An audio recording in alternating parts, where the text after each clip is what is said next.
Hi, and welcome to this edition of the Arlington Weekly News' special segment on health and wellness. Today I'm here with Ahmit Brahmbhatt. He is a resident here in Arlington. He's a yoga advisor, and I have to also say that he's a member of the crew of the Arlington Weekly News team. Welcome, Ahmit. Thank you, Miriam, and I'm very grateful of AWN for having me here to talk about my yoga background.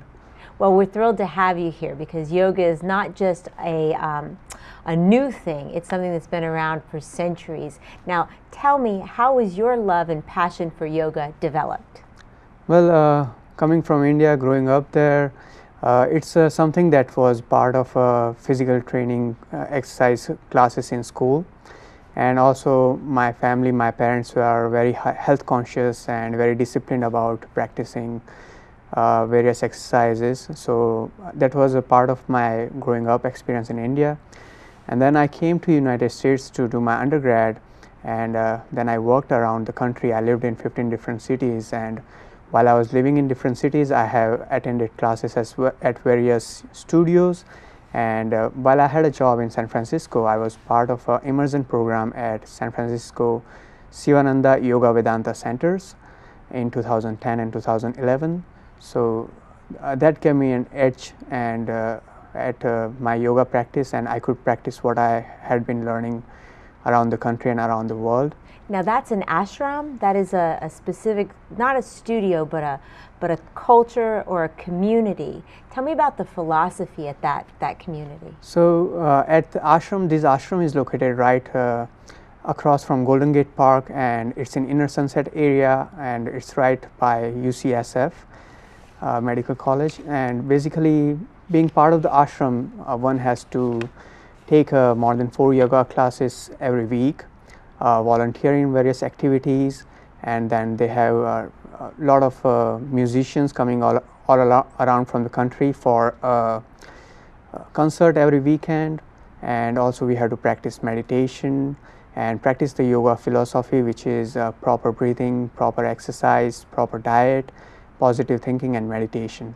Okay, and so all of these things are things that were shared with you in your travels around the country and certainly in California. And now you brought your need to volunteer and share yoga here to Arlington. So tell us what you're doing here.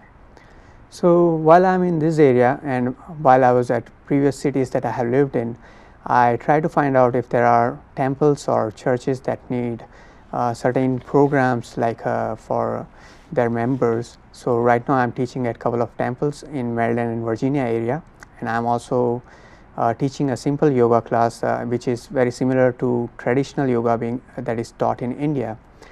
And I teach at St. George's Episcopal Church on every Saturdays, and the classes are at 9 a.m. to 10 a.m. So St. George's Episcopal Church here in Arlington, and that class from 9 to 10 a.m. is free, is that correct? Yes, it is free, but however, if somebody wants to make a donation, there is a charity that I support by Swami Padma Padananda, who was a director at the San Francisco ashram while I was there.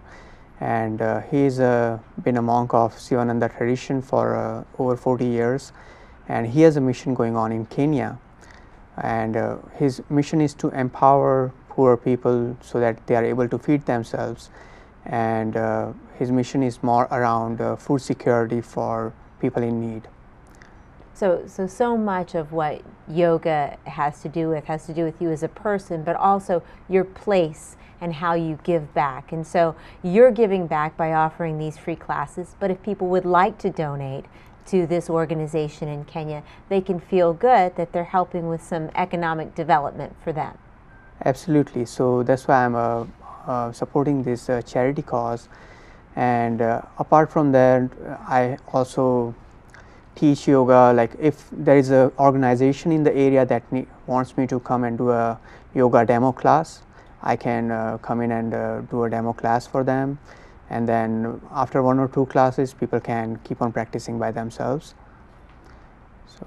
Okay, and so I've been to a couple yoga classes, and there are some things that I always remember. What does Namaste mean? Namaste is just a general greeting in India, people bow down to each other, and then it's like a way of respecting. It's just like a handshake, but that's an Indian tradition. Okay, and you mentioned something else that I see at every yoga class. It's a real control of your breathing and that posturing that goes with it. Can you show me what a deep breathing exercise in yoga might be like? So basically there are lots of different pranayama, they call it in yogic philosophy, of breathing, exercising and breathing patterns. And as we know, we are going to do a series on Arlington Yogathon, upcoming series. So I'll be showing some of the breathing techniques and some of the poses that people can do. Especially yoga helps people who sit in the office chair all day long, and they can come. Absolutely. When they come home, they can do one of those postures or poses and breathing exercises for 15-20 minutes.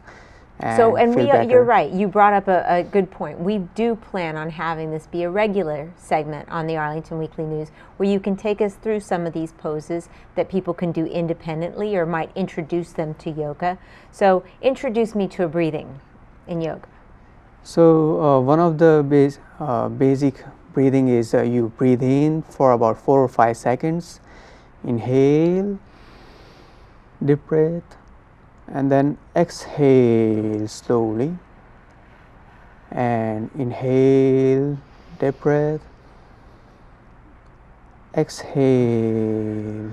Wow, that's wonderful. I look forward to more exercises of yoga with you, Ahmit. I want to thank you for being here. We have some information on how people can get in touch with you, and otherwise I recommend that they continue to watch the Arlington Weekly News so they can catch Ahmit Brahmbhatt and his Yogathon. Thank you, Miriam. Thank you. And thank you for watching the Arlington Weekly News. Back to the news desk.